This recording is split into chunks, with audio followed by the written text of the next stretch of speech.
So Indiana Jones director blames the fans for the failure. Okay, so I have to say, Harrison Ford does look good for someone who's 82. You can't take that away from him, you know. So this girl on the right is in the film here, Phoebe Waller-Bridge. Why would you hire someone with that face to be in the film? You have to be realistic about things. That's not a movie face. Okay, it's just not a movie face that you want to see in this particular movie.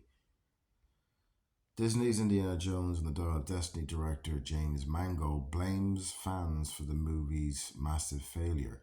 You can't be blaming the fans for anything. It's down to the decisions that Disney and the makers of the movie made beforehand. That's what it always comes down to.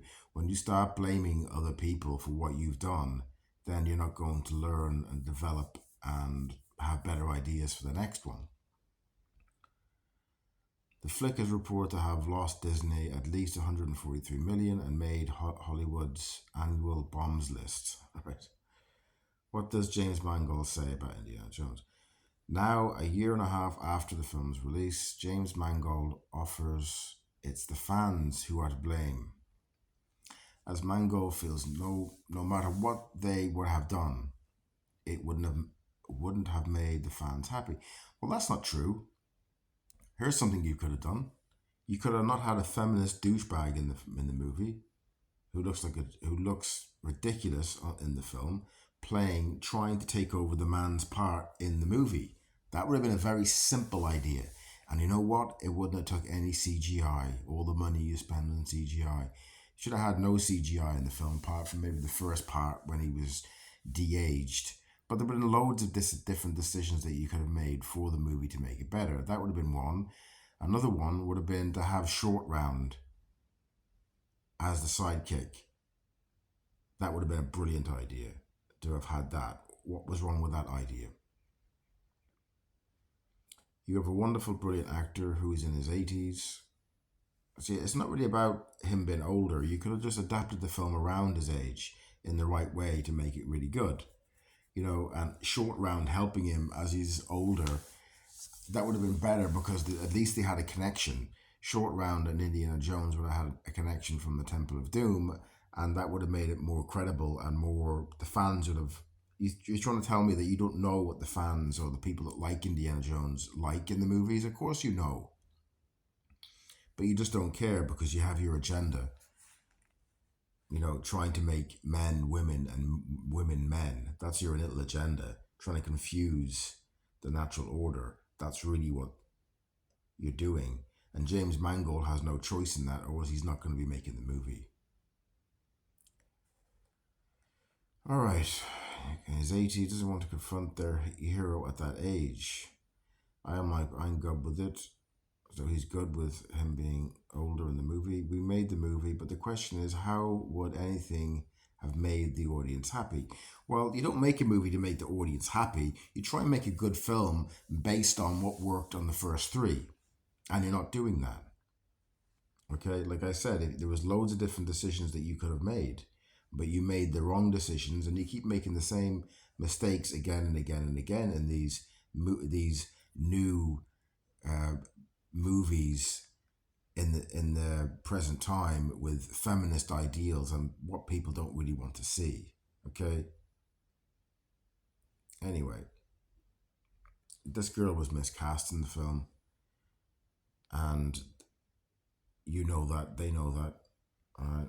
Harrison Ford does look good still for his age, man, I have to say. Why aren't fans happy?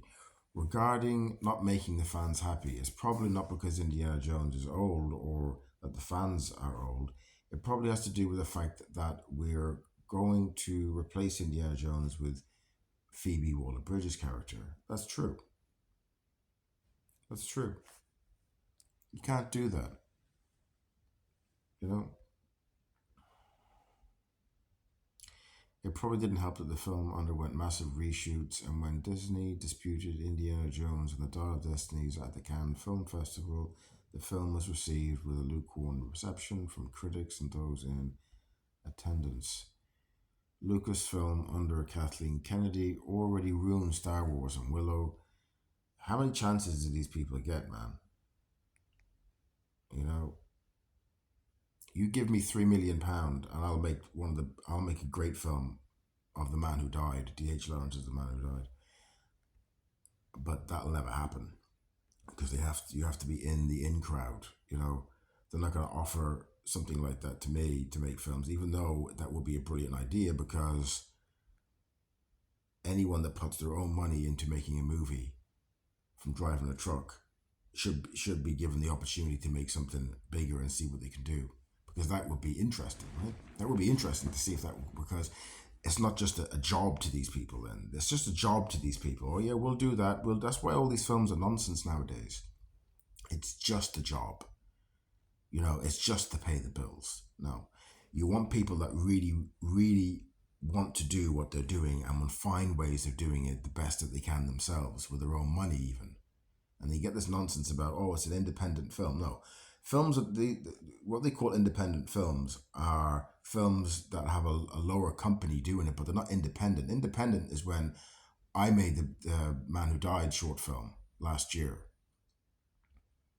That's independent. That's from driving a truck. That's my rent money. You know, so they try and mess around with words and stuff. Reports or reports or oh, jeez, I can't speak, man. Reports offered a planned ending that took place in the 1930s, featuring a young Indiana Jones sacrificing himself to save Helena. Yeah, the fans really want to see that, causing the old Indiana Jones to fade away, like not unlike Michael J. Fox in Back to the Future when he fades away from the picture at the end. Helena then picks up the whip, dons the fedora, and becomes the new Indiana Jones.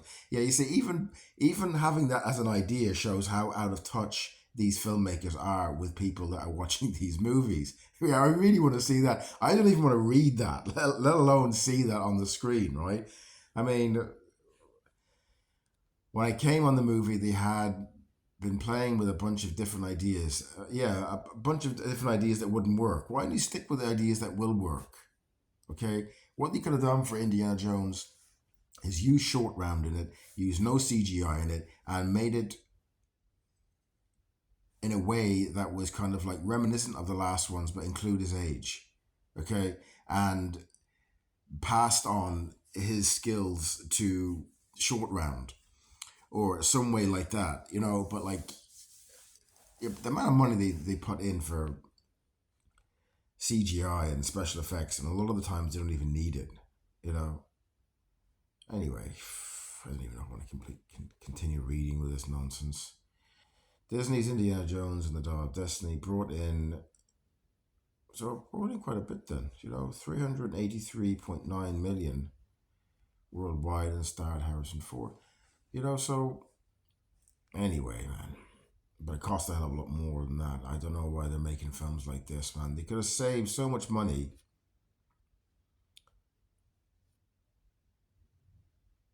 Jeez, now he lost 400 million. Anyway, whatever. Anyway, they could have saved so much money if they just would have. They could have hired anyone. They could have hired someone who's homeless to write the script, and it would have been better. They could have got someone who was on death row to write the script, and it would have been better. Okay, they could have got someone who can't even who is in the jungle somewhere in some country that hasn't even been discovered yet, that is just speaking in clicks, or you know, or trying to, or you know, Christy Brown could have wrote the script with his left foot better than what they done.